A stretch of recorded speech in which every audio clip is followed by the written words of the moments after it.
ഒരു മനുഷ്യന് ഏറ്റവും അത്യാവശ്യമുള്ള വിഭവം ധനമാണ്. ധനമുണ്ടെങ്കിലേ കാര്യങ്ങൾ മുന്നോട്ട് പോകൂ. ഒന്നാം സ്ഥാനം ആരോഗ്യത്തിനാണെന്ന് പറയാറുണ്ട്. അത് സത്യമാണ്. പക്ഷേ ധനമില്ലെങ്കിൽ എങ്ങനെ നല്ല ഭക്ഷണം കഴിക്കും? നല്ല ഭക്ഷണം കഴിച്ചാൽ മാത്രമേ ആരോഗ്യം നിലനിർത്താൻ പറ്റൂ. ധാരാളം ആവശ്യമുള്ളത്ര പ്രോട്ടീൻ ദിവസവും വേണം. ആവശ്യമുള്ള മിനറൽ ധാതുലവണങ്ങൾ, പിന്നെ വൈറ്റമിൻസ്, ഇതൊക്കെ അടങ്ങിയ ഭക്ഷണം നല്ലത് കഴിക്കണം. നല്ല ഭക്ഷണമാണെന്ന് തെറ്റിദ്ധരിച്ച് ഇന്നും മനുഷ്യൻ റൊട്ടി, ബിസ്ക്കറ്റ്, ബറോട്ട, കുഴിമന്തി ഇതൊക്കെ കഴിച്ച് ആരോഗ്യം നശിപ്പിക്കുന്നുണ്ട്. അത് മണ്ടത്തരമാണ്. അതൊന്നും അല്ല ആരോഗ്യത്തിന് നല്ലത്.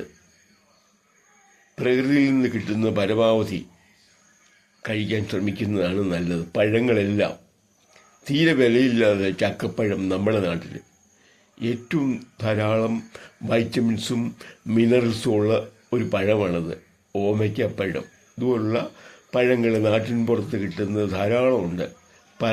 പറങ്കിയുടെ പഴം അത് സീസണിലേ കിട്ടൂ. മാമ്പഴം, കമ്പിളി നാരങ്ങ, ഓറഞ്ച്, ചെറുനാരങ്ങ, പേരയ്ക്ക, ഇതിലൊക്കെ രാജാവ് പേരയ്ക്കായ. ഇതൊക്കെ വേണം ഭക്ഷണം. ഇതുപോലുള്ള നല്ല ഭക്ഷണം കഴിച്ച് ന്യായമായ ആരോഗ്യം നിലനിർത്തിയാൽ മാത്രമേ ഒരുവന് നന്നായിട്ട് ജീവിതം കൊണ്ടുപോകാൻ ഒക്കൂ. ധനത്തിന് ഫസ്റ്റ് സ്ഥാനം കൊടുത്തിരിക്കുന്നത്. ഈ ധനമില്ലെങ്കിൽ ഒരു ഭക്ഷണം പോലും ശരിക്കും കഴിക്കാൻ പറ്റുകയില്ല. ഒരു കാര്യവും മുന്നോട്ട് കൊണ്ടുപോകാൻ ഒക്കുകയില്ല. അത്ര വിഷമമുണ്ടാകും ഈ ധനം ആവശ്യമില്ലെങ്കിൽ. പ്രായപൂർത്തിയായ ഒരാൾ നിശ്ചയമായിട്ട് അയാൾക്കൊരു വരുമാനം ഉണ്ടാവണം. കേരളത്തിൽ ഏറ്റവും കൂടുതൽ സാമ്പത്തികമായിട്ട് ഞെരുങ്ങുന്നവരെ, വളരെ കഷ്ടപ്പാട് അനുഭവിക്കുന്ന വിഭാഗം ഏറ്റവും കൂടുതൽ ഹൈന്ദവ സമൂഹമാണ്. എങ്ങനെയാണ് അവർക്ക് മാത്രം ഈ ബുദ്ധിമുട്ട് വരുന്നത്? അതിൽ പ്രധാനപ്പെട്ട പല ഘടകങ്ങളുണ്ട്. ഒരു കാലത്ത് നാട്ടിൻപുറങ്ങളിൽ ചക്കയും 6 മാസം ചക്ക കിട്ടുമായിരുന്നു, പഴവും പുഴുങ്ങിയതുമായിട്ട്. എല്ലാ പറമ്പിലും കപ്പയുണ്ടാവും. മത്സ്യത്തിന് വില കുറവ്. ഈ രീതിയിൽ ഓമയ്ക്ക, മാമ്പഴം ഇതെല്ലാം ഉണ്ടായിരുന്നു. മിക്കവാറും കപ്പയും ഈ ചക്കയും എല്ലാം കൂടെ രാവിലെ തോരി നേരത്തെ ഭക്ഷണം. അരി വാങ്ങിയാൽ മതി, വറ്റൽമുളകോ മല്ലിയോ ഉലുവായോ ഇതുപോലുള്ള കുറച്ച് സാധനങ്ങൾ വാങ്ങിയാൽ മതി. തേങ്ങ ഉള്ളതുകൊണ്ട് എണ്ണയുണ്ട്. കുറച്ച് പണമേ നമുക്ക് ആവശ്യമുണ്ടായിരുന്നുള്ളൂ.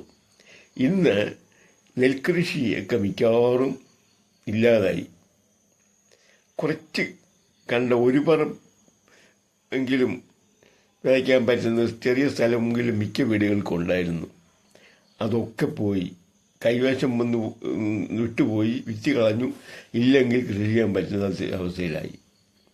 ഈ ചുറ്റുപാടിലാണ് സാമ്പത്തികമായിട്ട് ഏറ്റവും കൂടുതൽ ബുദ്ധിമുട്ട് വരുന്നത്.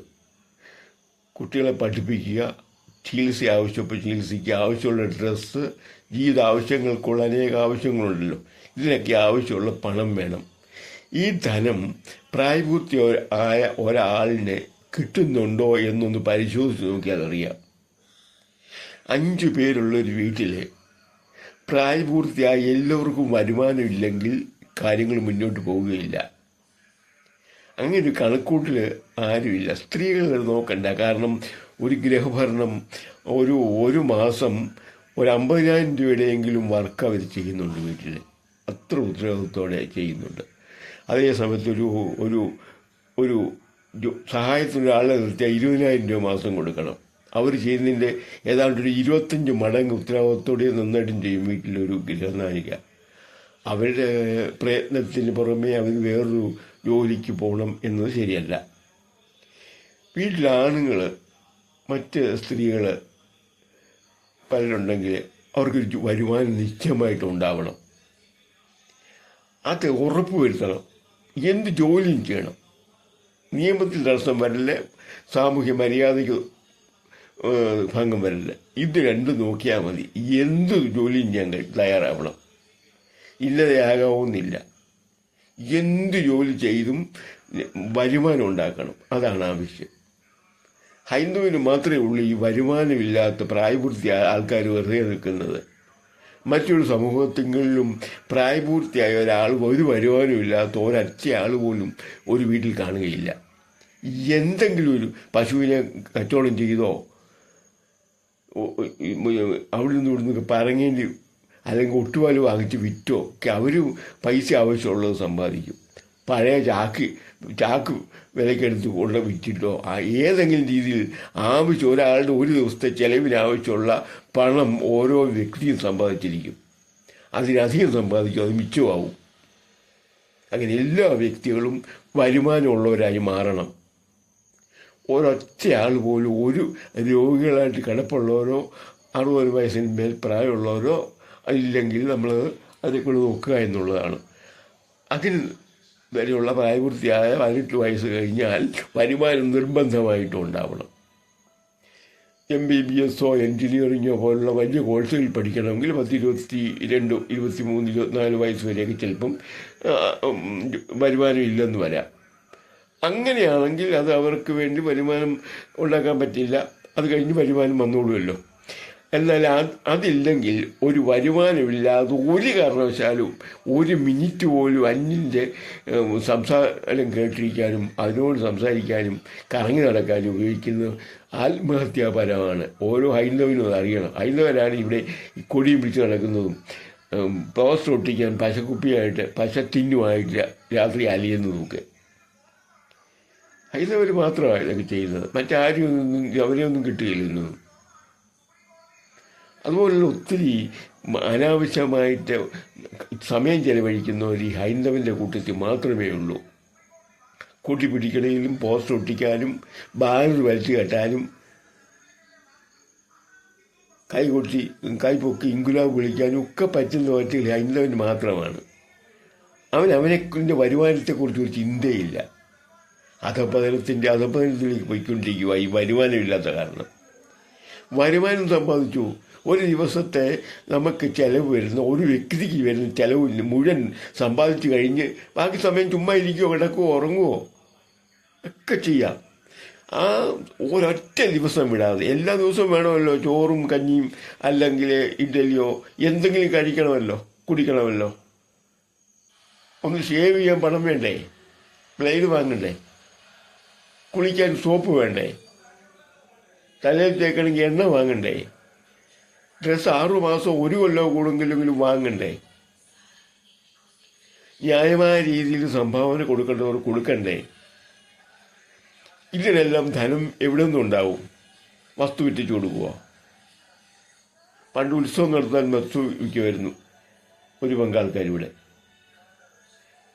അങ്ങനെയാണ് വസ്തുക്കളെല്ലാം അന്യാധീനപ്പെട്ടു പോയത്. ഇപ്പോഴും ചുമ്മാതിരിപ്പ്, ചീട്ടുകളി, ആ രീതിയിൽ സമയത്തിന് വില കൊടുക്കാത്തൊരു വർഗം ഹൈന്ദവനാണ്. ഹൈന്ദവ സമൂഹം വരുമാനമില്ലാത്തവരുടെ എണ്ണം വളരെ കൂടുതലാണ്. ഒരു കുടുംബത്തിൽ ചിലപ്പോൾ ഒരാൾക്കേ ഒരു ജോലി കാണുകയുള്ളൂ. അതുകൊണ്ട് വേണം ബാക്കി ആൾക്കാരെല്ലാം ജീവിക്കാൻ. അങ്ങനല്ല, വീട്ടമ്മയെ മാത്രം ഒഴിവാക്കണം. കാരണം അവർക്ക് അവർ ദിവസം വീട്ടിൽ ചെയ്യുന്നത് എത്ര കുറഞ്ഞാലും 50,000 രൂപയുടെ ജോലി ചെയ്യുന്നുണ്ട് ഒരു ദിവസം. ഒരു മാസം ശമ്പളം കൊടുത്താൽ മിനിമം 50,000 കൊടുക്കേണ്ടി വരും. അപ്പം അവരെ വരുമാനം സൃഷ്ടിക്കാൻ വേണ്ടി നിർബന്ധിക്കേണ്ട കാര്യമില്ല. അവർ സൃഷ്ടിച്ചുകൊണ്ടിരിക്കുക ഒറ്റ ദിവസം വിശ്രമമില്ലാതെ. ഒരു പുരുഷനോ ചെയ്യാൻ പറ്റുകയില്ല. അതുകൊണ്ട് നിശ്ചയമായിട്ട് ഈ വരുമാനത്തെക്കുറിച്ചുള്ള ചിന്ത എപ്പോഴും ഉണ്ടാവണം. പഠിക്കുന്ന കാലത്ത് തന്നെ വരുമാനം എങ്ങനെ ഉണ്ടാക്കണമെന്ന് ചിന്തിച്ച് തുടങ്ങണം. എന്തെങ്കിലും രീതിയിൽ ഒരു വീട്ടിലേക്ക് 4 പേരുള്ള ഒരു ഫാമിലി ആണെങ്കിൽ അതിൽ ഒരാൾക്കേ വരുമാനമുള്ള വീട്ടമ്മ, വീട്ടു ജോലി കാര്യങ്ങൾ.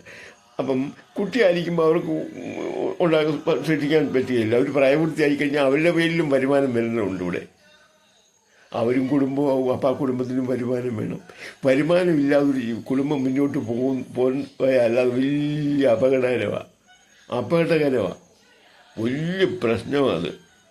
ജീവിതത്തിൽ ആത്മഹത്യാപരമാണ് വരുമാനമില്ലായ്ക എന്നത് പറയുന്നത്. ഹൈന്ദവ സമൂഹം വളരെ പുറകോട്ട് പോയത് ഈ കാഴ്ചപ്പാടില്ലഞ്ഞിട്ടാണ്.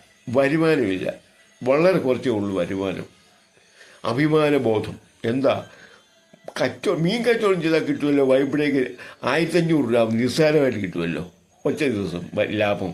1500, 2000, 2500 വരുമാനം ഒരു മീൻ കച്ചവടം ചെയ്യുന്ന ആളിന്. എന്തുവാ വരുമാനം? പണമാണ് പ്രധാനം.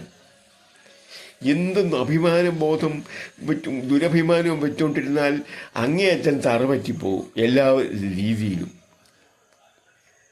അന്യരാൽ ചവിട്ടി മെതിക്കപ്പെടും. ഒരിടത്ത് ഒരു സ്റ്റാൻസ് ഇല്ലാതെ വരും, ഒരു സീറ്റില്ലാതെ വരും. ഒരു രംഗത്തും ഒന്നിനും കൊള്ളുകയില്ലാത്തൊരു സമൂഹമായിട്ട് മാറാതിരിക്കണമെങ്കിൽ വരുമാന കാര്യങ്ങളിൽ ഓരോ വ്യക്തിക്കും വരുമാനം വേണം. അത് കൃത്യമായിട്ട് കണക്ക് കൂട്ടണം. ഓരോ മാസവും ഇത്ര രൂപ വരുമാനം ഉണ്ടാകും വീട്ടിലേക്ക്. ഏതെല്ലാം ആയിരിക്കും. ചീനി മധുരക്കിഴങ്ങ് കൃഷി ചെയ്താൽ ആണ്ടിൽ 3 പ്രാവശ്യം വരുമാനം ഉണ്ടാവും. വലിയ വിലയായി ഇപ്പം മധുരക്കിഴങ്ങിന്. മധുരക്കിഴങ്ങ് കൃഷി ചെയ്താൽ 3 പ്രാവശ്യം വിളവെടുക്കാം. എനിക്കറിയാവുന്ന വ്യക്തിയുണ്ട്, ഈ ചീനിമുളക്, പച്ചമുളക് എന്ന് പറയുന്നത് 100 മുളക് വെച്ച് അതുകൊണ്ട് തന്നെ ഭയങ്കര വരുമാനം ഉണ്ടാക്കുന്നുണ്ട്. സമയാസമയങ്ങളിൽ പറിച്ചുകൊണ്ട് ചന്തയ്ക്ക് കൊടുക്കും, എല്ലാ ചന്തയ്ക്കും. ഒരു 25 മൂട് വഴുതന വെച്ചാൽ അതിൽ നിന്ന് വരുമാനം കിട്ടും. ഒരാട്ടുംകുട്ടിയെ വാങ്ങിച്ച് അതിന് പുറകെ നടന്ന് വളർത്താമെങ്കിൽ അതിൽ അനുകരിച്ച് കുട്ടികളുണ്ടാവുന്ന ഭയങ്കര വിലയാണ് ആടിനുള്ളത്. എന്ത് ചെയ്തു എന്നുള്ളതല്ല, എന്തും ചെയ്യട്ടെ, നിയമത്തിന് വിരുദ്ധമാവില്ലേ, സാമൂഹിക മര്യാദയ്ക്ക് ഒരു ഭംഗം വരില്ലേ. നമുക്ക് അതിൽ കവിഞ്ഞൊരു പണമില്ല, വലിയ അഭിമാനമാണ്. ധനമില്ലാത്ത ഒരാൾക്കൊരു അത്രയേറെ ബുദ്ധിമുട്ടാണ്. മറ്റുള്ളവർക്ക് ഒരു വിലയും തരികയില്ല ധനമില്ലെങ്കിൽ. ഹൈന്ദവന് മാത്രമേ ഉള്ളൂ ഈ ദുരഭിമാനം. എന്ത് ജോലിയും ചെയ്യണം, എന്ത് ജോലി, ഇന്നൊന്നില്ല.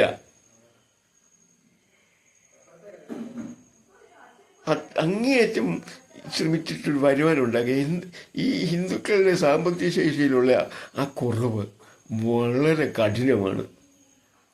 നാരായണ ഗുരുസ്വാമി പറഞ്ഞിട്ടുണ്ട്, തൊഴിൽ ചെയ്ത് ബിസിനസ് ചെയ്ത് ധനം ഉണ്ടാക്കണമെന്ന് നാരായണ ഗുരുസ്വാമി ഉപദേശിച്ചിട്ടുണ്ട്.